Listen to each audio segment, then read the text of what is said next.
Hey welcome to success मंत्र education. दोस्तों कैसे हो आप सभी। आज इस वीडियो में हम बात करने वाले हैं भारत में बना एशिया का सबसे बड़ा सोलर पावर प्लांट। जी हाँ, इस पावर प्लांट का नाम है दोस्तों Rewa ultra mega solar power project. जानते हैं इसके बारे में, कितनी लागत इसको बनाने में आई है, कितने क्षेत्र में ये बना है, आखिर क्यों ये एशिया का सबसे बड़ा सोलर पावर प्लांट है। चलिए इस वीडियो को आगे बढ़ाते हैं और शुरू करते हैं। दोस्तों जैसा मैंने आपको बताया कि एशिया का सबसे बड़ा लार्जेस्ट पावर प्लांट है, ठीक है। आपके जहन में ये आ रहा होगा कि जो Kurnool ultra mega solar park है, ठीक है, जो आंध्र प्रदेश के अंदर बना है, जिसकी कैपेसिटी 1000 मेगावाट की है, वो वर्ल्ड के टॉप 5 सबसे बड़े सोलर पावर प्लांट्स में से गिना जाता है।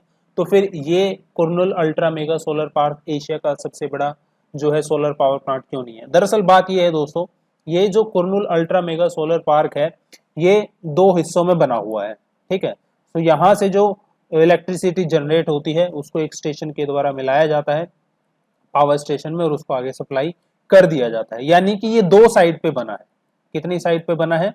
ये 2 साइड पे बना हुआ आपका सोलर पावर प्रोजेक्ट है। लेकिन यदि हम इस प्रोजेक्ट की बात करें, Rewa ultra mega solar power project की, ये सिंगल साइट है, समझे आप, ये सिंगल साइट प्रोजेक्ट है। तो सिंगल साइट पे बना हुआ ये आज तक का इंडिया का सबसे बड़ा सोलर पावर प्लांट है और एशिया का भी सबसे बड़ा सोलर पावर प्लांट है, ठीक है।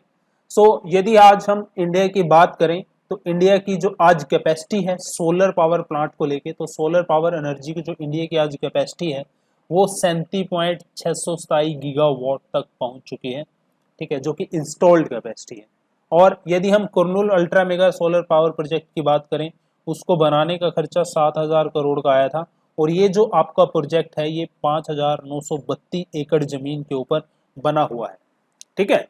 अब हम बात कर लेते हैं कि भारत के अंदर जो सोलर पावर कैपेसिटी है, ठीक है, 10 सालों में उसने कितना विकास किया है। भाई मैं आपको बताना चाहूंगा, वर्ष 2010 में जो भारत की क्यूमुलेटिव कैपेसिटी थी मेगावाट में यहाँ पे बताई गई है, ठीक है, installed cumulative national and state wise capacity 2010 में थी 161 मेगावाट की। तो भारत सरकार ने सोलर पावर प्रोजेक्ट में इतने प्रयत्न किए हैं, इतने प्रोजेक्ट सरकार सामने लेकर आई है। आज लगभग 42 से ज़्यादा प्रोजेक्ट जो है सोलर पावर के इंडिया में चल रहे हैं, जिसकी बदौलत आज जो इंडिया की कैपेसिटी है वो 37,627 मेगावाट तक पहुंच चुकी है। यानी कि 10 सालों में हमने इस कैपेसिटी को 233 गुना कर दिया है।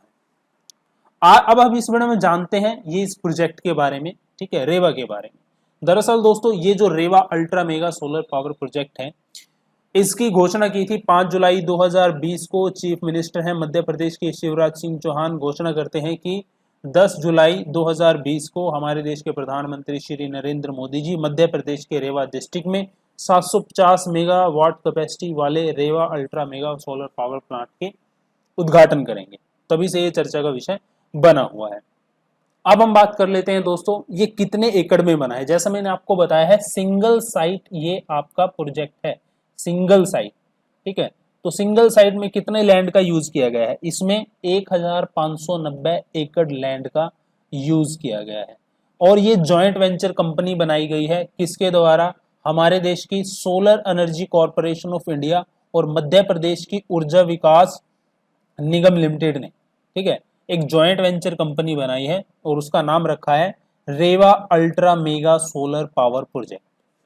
अब हम बात कर लेते हैं, देखिए कोई भी सोलर पावर प्रोजेक्ट जब भी बनाया जाता है, सोलर पावर प्लांट बनाया जाता है, तो उसके अंदर जो भी इलेक्ट्रिसिटी जनरेट हो रही है, ठीक है, तो सरकार क्या करती है उस इलेक्ट्रिसिटी को, ठीक है, जो प्राइवेट कंपनियां होती हैं उनको बिड टेंडर निकाल के उनका ठेका देती है। कैसे? अब जैसे इसी प्रोजेक्ट की मैं बात कर लेता हूं, जैसे इसकी कैपेसिटी 750 मेगावाट की है, तो सरकार ने इसको 3 फेज में डिवाइड कर दिया, 250 मेगावाट और 250 मेगावाट, ठीक है। अब सरकार ने इन तीनों जो है इसको सरकार ने इसको 3 हिस्से में डिवाइड कर दिया और तीनों हिस्से की सरकार जो है बिड लगाती है हर साल के लिए और ठेका छोड़ती है। इससे जो इलेक्ट्रिसिटी जनरेट होती है पर यूनिट का ठेका छोड़ती है। तो पहले साल के लिए जो इसका ठेका छूटा गया था वो Mahindra renewable ACME solar holding और सोलनगिरी पावर को मिला था। और कितने रेट पे मिला था ये भी देख लीजिए, 2.9 लगभग 3 रुपए प्रति यूनिट के हिसाब से पहले साल के लिए जो ठेका दिया गया था 250 मेगावाट हिस्से के लिए। और हमें बिजली कितने में मिलती है, लगभग 8 रुपए प्रति यूनिट के हिसाब से हमें बिजली मिलती है। ठीक है, सो आगे हम बात करते हैं। देखिए, कोई भी जब पावर प्लांट बनाया जाता है उसके अंदर से जो बिजली जनरेट होती है, ठीक है, तो पावर स्टेशन के जरिए क्या किया जाता है, एक पावर स्टेशन अलग से बनाया जाता है, सब स्टेशन बनाया जाता है, और इस जनरेट हुई इलेक्ट्रिसिटी को वहां पे पहुंचाया जाता है, और वहां से आगे केबल के जरिए इसको ट्रांसफर किया जाता है सिटी में जहाँ पे इसकी कंज्यूमर कंजम्पशन होनी है। ठीक है, तो इसको हम बोलते हैं इवैक्यूएशन प्रक्रिया। यानी कि यहाँ से जो आप सोलर से एनर्जी जनरेट कर रहे हो, इलेक्ट्रिसिटी जनरेट कर रहे हो, तो यहाँ से आप इलेक्ट्रिसिटी उठा रहे हो, यानी कि इस पावर प्लांट को आप क्या कर रहे हो, इवैक्यूएट कर रहे हो और इसको आगे ले जा रहे हो। तो इस इवैक्यूएशन करने के लिए 3x33 के 220 केवी के पोलिंग सब स्टेशन बनाए गए हैं। और इस प्रोजेक्ट की यदि हम बात करें, इस प्रोजेक्ट का कुल लागत जो आई है वो आई है 4000 करोड़ रुपए। आपने सही सुना, 4000 करोड़ रुपए। भारत का ऐसा पहला ऐसा सोलर प्रोजेक्ट है, ध्यान से सुनिए, भारत का ऐसा पहला सोलर प्रोजेक्ट है जिसमें वर्ल्ड बैंक ने लोन दिया है। ये ऐसा लिखा हुआ है, जब आप Rewa ultra mega solar power project की अपनी खुद की वेबसाइट है, जब उस पे जाओगे तो वहां पे आप फीचर्स में पाओगे ये लिखा पड़ा है कि ये ऐसा पहला प्रोजेक्ट है जिसमें वर्ल्ड बैंक ने लोन प्रोवाइड किया।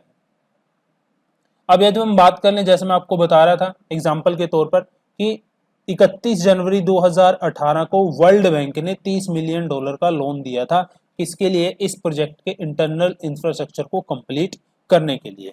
अब क्या होता है, कोई भी सोलर पावर प्रोजेक्ट बनता है, कोई भी प्लांट बनता है, उसके अंदर से जो बिजली प्रोड्यूस होगी कहीं ना कहीं पे तो वो बेची जाएगी। ठीक है, तभी उसका फायदा होगा, अर्निंग जनरेट होगी, स्टेट को फायदा होगा, ठीक है, वेंचर को फायदा होगा, कंपनी को फायदा होगा। अब बात करते हैं कि ये जो यहां से जो पावर जनरेट की जाएगी, इस पावर का 24% हिस्सा, जितनी पावर जनरेट होगी उसका 24% हिस्सा कौन खरीदेगा, दिल्ली मेट्रो रेल कॉरपोरेशन खरीदेगा। ठीक है, 24% हिस्सा कौन खरीदेगा, दिल्ली मेट्रो रेल कॉरपोरेशन खरीदेगा। अब इसका बच गया 76% हिस्सा, तो Madhya Pradesh power management company limited है, ठीक है, जिसका नाम है, 76% हिस्सा जो पावर यहाँ पे प्रोड्यूस होगी, 76% हिस्सा उसका Madhya Pradesh power management company limited खरीदेगा। तो अंत में आपसे मैं पूछूंगा कि आप अपने विचार विमर्श कीजिए कि अब पिछले 10 सालों में जितने भारत सरकार ने सोलर एनर्जी के लिए जो कार्य किए हैं वो कैसे हैं, आगे क्या आपकी राय है, क्या सरकार को करना चाहिए सोलर एनर्जी सेक्टर में, ये भी आपको बताना है। तो चलिए, आप अपने इन विचारों को विमर्श कर सकते हैं वीडियो के कमेंट बॉक्स में और अपने साथियों के साथ डिस्कस कर सकते हैं। मिलता हूं आपसे नेक्स्ट टॉपिक में नई वीडियो के साथ, तब तक के लिए बाय बाय।